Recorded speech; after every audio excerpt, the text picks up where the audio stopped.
আমার 25 বছর বয়সী ছোট ভাই বুদ্ধি প্রতিবন্ধী। দৈনন্দিন কাজকর্ম যেমন খাওয়া, ঘুম, ইস্তিনজা নিজে নিজে করতে পারে, কিন্তু বুদ্ধির দিক থেকে অপরিপক্ক, ছোট শিশুদের মতো আচরণ করে। যেমন নামাজ পড়তে হবে এটা জানে, কিন্তু নামাজে দাঁড়িয়ে এদিক ওদিক তাকায়।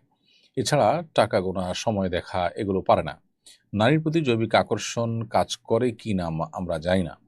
আমার স্ত্রী কি তার সাথে পর্দা করতে হবে? আহ, যদি বুদ্ধি প্রতিবন্ধী হয়ে থাকে আপনার ভাই, তাহলে সেক্ষেত্রে নারীর প্রতি তার আকর্ষণ আছে কিনা এই জিনিসটাকে বিভিন্নভাবে পরখ করা যেতে পারে, এবং সেটা নিরূপণ করে তার উপরে আপনার এখানে করণীয় ঠিক করতে হবে। যদি নারীর প্রতি তার আকর্ষণ থাকে, তার যদি আকর্ষণ বোধ থাকে এবং নারীর গোপন যে বিষয় আছে সেই বিষয়গুলো যদি সে বোঝে, তাহলে সেক্ষেত্রে তার সাথে পর্দা করতে হবে। আর যদি সেগুলো না বোঝে, তাহলে সেক্ষেত্রে তার সাথে পর্দা না করলে চলবে। আল্লাহ তাআলা বলেছেন, আবিত্তাবিঈনা গায়রি উলিল ইরবা মিনার রিজালি আও বিত্তিফলিল লাযিনা লাম ইয়াযহারু আলা আওরাতিন নিসা। যারা মেয়েদের গোপন বিষয়গুলো বা মেয়েদের স্পেশাল বিষয়গুলো সম্পর্কে যাদের তেমন কোনো ধারণা নেই, সেরকম ছোট বাচ্চা, শিশু, অবুঝ, তাদের জন্য শরিয়ার পর্দার বিধান প্রযোজ্য নয়। তো এক্ষেত্রে আপনার ভাই এর পরিস্থিতিটা কি সেটা আপনাকে নানাভাবে পরখ করে বের করতে হবে। যদি আপনি সেটা একান্তই বের করতে না পারেন এবং সন্দেহ থাকে, তাহলে সেক্ষেত্রে সন্দেহের ঊর্ধ্বে ওঠার জন্য পর্দা করাটাই হলো শ্রেয় এবং উচিত।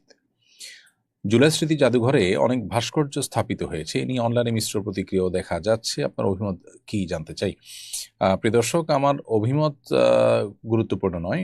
গুরুত্বপূর্ণ হলো যে জুলাই স্মৃতি জাদুঘরে ভাস্কর্য স্থাপিত হওয়া, এটা কি বিগত ফ্যাসিস্ট আমলের ভাস্কর্য পলিটিক্স যেটা ছিল তাদের, সেটারই অংশ কিনা বা সেটারই ধারাবাহিকতা কিনা। এটা দুর্ভাগ্যজনক হবে যদি তাই হয়ে থাকে, কারণ এদেশের মানুষ তাদের ট্যাক্সের টাকায় আসলে অনেক দামি দামি ভাস্কর্য স্থাপন করা হবে, এটা আসলে দেশের মানুষ চায় না। এদেশের মানুষের আশা আকাঙ্ক্ষা, এদেশের মানুষের প্রত্যাশা, এদেশের মানুষের চিন্তাধারা, এটা আমরা আসলে নির্মোহভাবে, নিরপেক্ষভাবে একটু ভাবলেই কিন্তু আমরা আন্দাজ করতে পারি।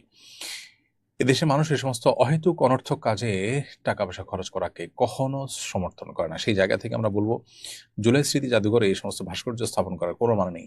জুলাইয়ে যারা মারা গেছেন তাদের পরিবারগুলোর খোঁজখবর না নিয়ে, যারা আহত হয়েছেন তাদের প্রপার ট্রিটমেন্টের ব্যবস্থা না করে, ক্ষতিপূরণের ব্যবস্থা না করে ভাস্কর্য স্থাপন করে আসলে আমরা কি করতে চাই?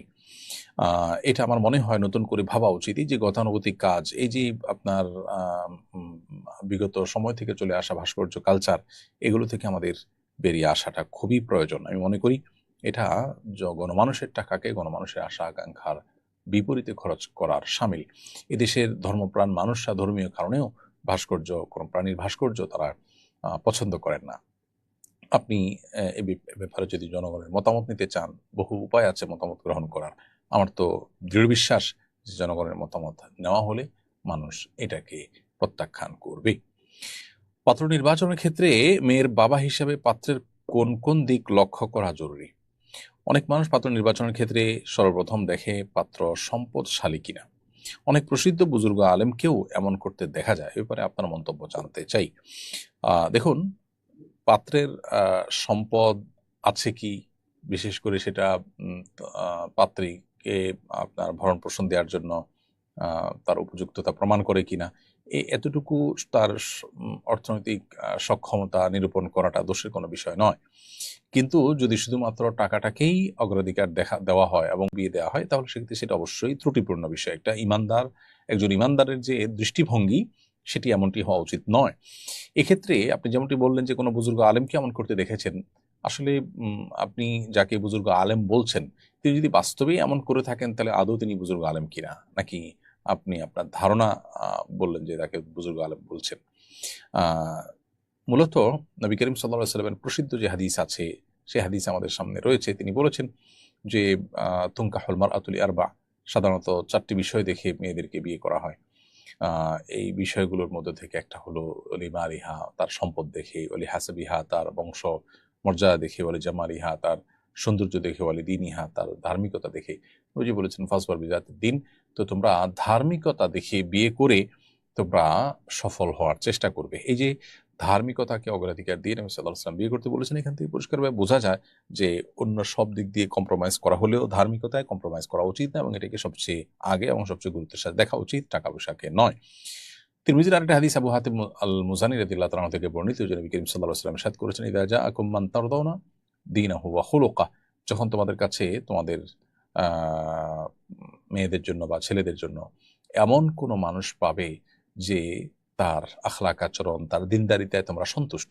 এরকম যদি পাও ফানকিহুহু, তাহলে বিয়ে দাও।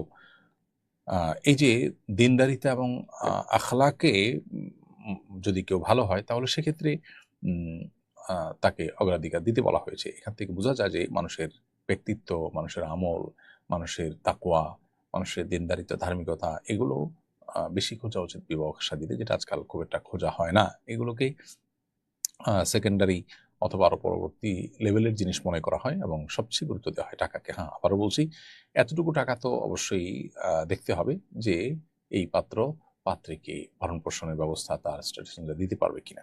সেটা দেখাটা দোষণীয় কোনো বিষয় নয়। আমার ব্যবসায়িক অংশীদার ইসলাম মানে না। সুদ খায়, মদ খায়।